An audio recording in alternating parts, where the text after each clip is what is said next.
Hello, good morning. Ang inyong Ate Labi pala, bumabalik para makipagbalitaan. Kumusta na nga pala kayong lahat? Mga partners, mga followers ko dyan, mga nagsusuporta sa aking video. Maraming salamat sa inyong lahat. Naku, malaking utang na loob ko yan sa inyo. So, patuloy lang ang support. Kahit hindi ako kagandahan sa paningin nyo, supportan nyo lang ako. Kasi, para naman kahit papano ay masiyahan ang inyong Nanay Labi. Ang inyong Nanay Labi ay punong-puno ng problema, ng stress sa buhay.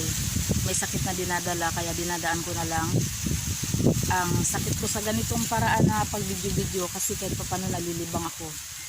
Pag nakikita ko mga video ko na may mga views, tuwan-tuwa na kaya ako niyan. Ang babaw ng kaligayahan ko, baka di nyo lang alam.